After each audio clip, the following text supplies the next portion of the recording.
नमस्कार दोस्तों, आपका स्वागत है एक बार फिर से आपके अपने चैनल शास्त्र ज्ञान में। दोस्तों, आप कुछ नया सीखना चाहते हैं तो हमारे चैनल को सब्सक्राइब करें। जय श्री कृष्ण, राधे राधे। दोस्तों, कई हजार वर्षों बाद 7 सितंबर 2023 को बहुत ही दुर्लभ और दिव्य संयोग बनने जा रहा है, क्योंकि इस दिन जन्माष्टमी के पावन पर्व के साथ साथ राजयोग, अमृत सिद्धि योग और साथ ही धनलक्ष्मी जैसे कई योग बन रहे हैं। और इस दिन भगवान श्री कृष्ण सबसे अधिक प्रसन्न होने वाले हैं। इसीलिए दोस्तों, अगर आप भी भगवान कृष्ण से इस दिन जो भी सच्चे दिल से मांगेंगे वो मनोकामना आपकी जरूर पूरी होगी। वहीं दोस्तों, कृष्ण भगवान को प्रसन्न करने के लिए इस जन्माष्टमी पर कुछ विशेष उपाय जरूर करने चाहिए, जो कि आपकी किस्मत बदल देंगे और आपको मालामाल और धनवान बना देंगे। साथ ही आपके सभी दुखों का नाश हो जाएगा। इसलिए दोस्तों, जन्माष्टमी से जुड़ी संपूर्ण जानकारी के लिए इस वीडियो को अंत तक जरूर देखें। और दोस्तों, अगर आप भी अपने जीवन में भगवान श्री कृष्ण की कृपा पाना चाहते हैं तो इस वीडियो को लाइक करें, कमेंट में जय श्री कृष्ण राधे राधे लिखना ना भूलें। दोस्तों, आज की इस बेहद ही सुंदर वीडियो में हम बात करेंगे कृष्ण जन्माष्टमी साल 2023 में कब मनाई जाएगी, किस दिन आप जन्माष्टमी का व्रत रखेंगे और कृष्ण जन्माष्टमी की पूजा का शुभ मुहूर्त क्या रहेगा और इस दिन आपको व्रत में क्या खाना चाहिए। इसके अलावा हम आपको बताएंगे कि जन्माष्टमी के व्रत का पारण किस समय किया जाएगा और जन्माष्टमी पूजा की संपूर्ण विधि क्या है और इस दिन वो कौन से उपाय हैं जिनको करने से आपकी किस्मत चमक जाएगी और आपकी हर मनोकामना पूरी हो जाएगी। तो आइए शुरू करते हैं। दोस्तों, जन्माष्टमी का पावन पर्व भगवान श्री कृष्ण जी के जन्मोत्सव के रूप में मनाया जाता है। भगवान कृष्ण जी का जन्म भादो मास की कृष्ण पक्ष की अष्टमी तिथि को रोहिणी नक्षत्र में हुआ था और उनके जन्म के दिन को आज भी काफी धूमधाम से मनाया जाता है। जन्माष्टमी के दिन भगवान कृष्ण की आधी रात यानी 12 बजे पूजा की जाती है और घंटे घड़ियाल बजाकर उनके जन्म की खुशियां बांटी जाती है। दोस्तों, जन्माष्टमी का पर्व मथुरा और वृंदावन में बहुत ही धूमधाम से मनाया जाता है। खासकर मंदिरों और घरों में लोग बाल गोपाल के जन्म उत्सव का आयोजन भी करते हैं और बाल गोपाल के लिए पालकी भी सजाते हैं। ऐसी मान्यता है कि भगवान विष्णु जी ने धर्म की स्थापना करने के लिए श्री कृष्ण जी के रूप में जन्म लिया था। इस दिन व्रत धारण कर भगवान श्री कृष्ण जी का स्मरण करना अत्यंत ही फलदायी होता है। शास्त्रों में जन्माष्टमी के व्रत को व्रत का राजा कहा गया है। दोस्तों, भविष्य पुराण में इस व्रत के संदर्भ में उल्लेख है कि जिस घर में यह व्रत किया जाता है वहां अकाल मृत्यु, गर्भपात, दुर्भाग्य तथा कलह नहीं होता है। जो एक बार भी इस व्रत को करता है वो संसार के सभी सुखों को भोगकर विष्णु लोक में निवास करता है। दोस्तों, इस दिन लोग पूरा दिन व्रत उपवास रखते हैं और आपको बता दें कि जन्माष्टमी का व्रत अष्टमी तिथि से शुरू होता है और इस व्रत का पारण नवमी तिथि में ही करना चाहिए, तभी इस व्रत का पूरा फल प्राप्त होता है। इसीलिए जो लोग इस व्रत को रखें उन्हें सप्तमी की रात में हल्का एवं सात्विक भोजन करना चाहिए, साथ ही ब्रह्मचर्य का पालन करना चाहिए। दोस्तों, जन्माष्टमी का व्रत कुछ लोग निर्जला रहकर भी रखते हैं तो वहीं कुछ लोग फलाहार करके भी इस व्रत को करते हैं। दोस्तों, जन्माष्टमी के दिन प्रातःकाल जल्दी उठकर स्नान आदि करके स्वच्छ वस्त्र धारण करें। इसके बाद पूर्व या उत्तर दिशा की ओर मुंह करके बैठ जाएं और अपने हाथ में थोड़ा सा जल, पुष्प और अक्षत ले ले और जन्माष्टमी के व्रत का संकल्प करें। इसके बाद भगवान कृष्ण जी की विधिवत पूजा करें। और दोस्तों, आपको बता दें कि भगवान श्री कृष्ण जी की पूजा निषिद्ध काल यानी आधी रात में करने की परंपरा रही है और कई घरों में रात 12 बजे भगवान कृष्ण जी का जन्म भी किया जाता है। तो जो लोग कृष्ण जी का जन्म रात में करते हैं वे नाल छेदन भी करते हैं और जो लोग नाल छेदन करना चाहते हैं तो उनके लिए बता देते हैं कि 12 बजने से कुछ घंटे पहले ही एक पत्ते वाला खीरा ले ले और उसको थोड़ा सा काटकर उसमें कृष्ण जी को बैठा दे। फिर जब 12 बजे तो भगवान को उस खीरे से बाहर निकालकर एक सिक्के की मदद से खीरे को काट दें। इसे नाल छेदन कहा जाता है। इसके बाद उन्हें सबसे पहले शुद्ध जल से स्नान कराएं, फिर उन्हें पंचामृत, दूध, दही, घी, शहद और शक्कर से स्नान कराएं, तत्पश्चात गंगाजल से भी स्नान कराएं। इसके बाद शुद्ध जल से स्नान करने के बाद उन्हें साफ कपड़े से पोंछकर उन्हें नए और सुंदर चमकीले वस्त्र धारण कराएं और उनका श्रृंगार करें। इसके बाद उन्हें झूले या सिंहासन में विराजमान करें। ध्यान रहे, इस दौरान आप भगवान कृष्ण नाम का जाप करते रहें या राधे राधे बोलते रहे या श्री कृष्ण जी के किसी भी मंत्र का जाप करते रहें। अब आप कृष्ण जी की विधिवत पूजा करें, उन्हें चंदन का तिलक लगाएं, फूल माला अर्पित करें और उन्हें भोग लगाएं। भोग में आप माखन, मिश्री, पंचामृत, नारियल से बनी मिठाई या धनिया की पंजीरी का भोग लगाए हैं। ध्यान रहे उसमें तुलसी का पत्ता जरूर डालें। इसके बाद धूप दीप जलाकर भगवान श्री कृष्ण जी की आरती जरूर करें और भगवान कृष्ण जी को इस दिन झूला जरूर झुलाएं। दोस्तों, जन्माष्टमी की रात को लोग रात्रि जागरण करके भजन कीर्तन एवं शोभा आदि भी गाते हैं। इससे आपको शुभ फल की प्राप्ति होती है। आपको बता दें कि कुछ लोग रात्रि की पूजा के बाद ही अपने व्रत का पालन कर लेते हैं और कुछ लोग अगले दिन सूर्योदय के बाद अपने व्रत का पारण करते हैं। ध्यान रहे कि आप प्रसाद खाकर ही अपने व्रत का पारण करें। दोस्तों, जन्माष्टमी का व्रत लोग अलग अलग तरह से रखते हैं।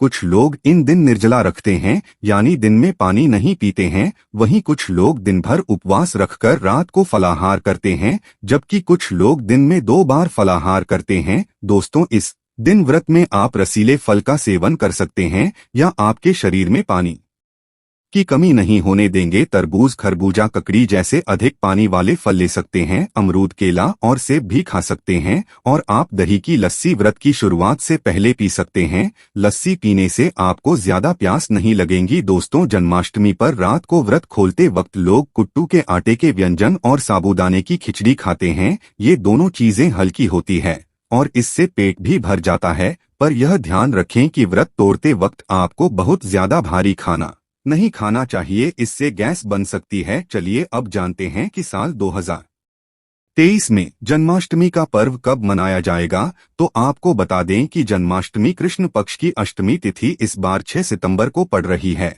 और यह कृष्ण भगवान की 5250वीं जन्माष्टमी होगी। ऐसे में यह 6 सितंबर को दोपहर 3:37 से शुरू होगी और 7 सितंबर को शाम 4:14 तक रहेंगी। इसलिए इस दिन सुबह 9:20 से रोहिणी नक्षत्र शुरू होगा। ऐसे में गृहस्थ सितंबर और वैष्णव संप्रदाय के लोग 7 सितंबर को इस त्योहार को मनाएंगे। दोस्तों, जन्माष्टमी के लिए इस बार शुभ मुहूर्त 46 का है, जो 12:02 से 12:48 तक रहेगा। ऐसे में इस दिन रोहिणी नक्षत्र का संयोग भी बन रहा है। ऐसे में इस दुर्लभ संयोग में जन्माष्टमी की पूजा करने से 3 जन्मों के पापों से मुक्ति मिलेगी। वहीं अगर किसी की आत्मा प्रेत योनि में भटक रही है तो उनके नाम से की गई पूजा उनकी आत्मा को मुक्ति प्रदान करेगी। इस दिन का व्रत निसंतान को भी संतान का सुख देने वाला होता है। ऐसे में इस बार जन्माष्टमी का व्रत करना ना भूले। साथ ही जो इस व्रत को शुरू करना चाहते हैं तो इस बार उनके लिए यह सबसे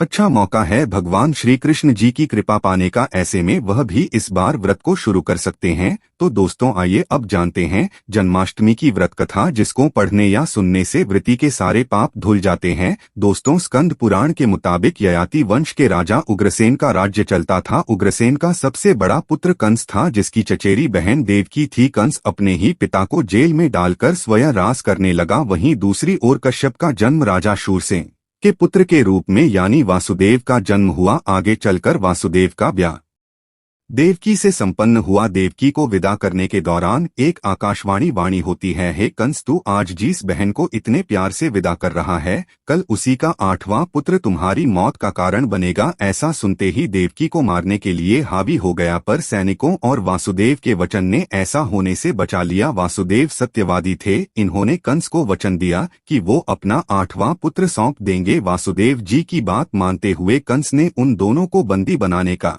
निर्णय लिया और उनके पास पहरेदार लगा दिए। इसके बाद देवकी के सारे संतानों को मारने का रण कर लिया। निश्चय अनुसार देवकी के 7 संतान द्वारा मारे गए। इसके बाद देवकी के 8वें पुत्र का जन्म हुआ। भाद्रपद माह के कृष्ण पक्ष की अष्टमी तिथि को रोहिणी नक्षत्र के दौरान मध्यरात्रि में भगवान श्री कृष्ण का जन्म हुआ था। बालक के जन्म लेते ही जेल की कोठरी प्रकाशमय हो गई। साथ ही एक आकाशवाणी सुनाई दी कि तुम बालक को गोकुल में रह रहे नंद बाबा के यहाँ छोड़ आओ, वहाँ एक कन्या का जन्म हुआ है, उसे तुम यहाँ ले आओ। ऐसा सुनते ही वासुदेव की हथकड़ियां खुल गई। वे तुरंत एक टोकरी में श्री कृष्ण को रखकर इसे माथे पर लादे गोकुल की ओर निकल पड़े। रास्ते में यमुना नदी बालकृष्ण के चरणों को स्पर्श करने के लिए उफान पर आ गई। फिर चरण स्पर्श करते ही वो पुनः शांत पड़ गई। इस प्रकार वासुदेव ने अपने पुत्र को यशोदा मैया के बगल में सुलाकर वहां से कन्या लेकर वापस कारागार लौट आए। जेल के दरवाजे अपने आप बंद हो गई। उनके हाथों में फिर से हथकड़ी लग गई। सारे पहरेदार भी उठ गए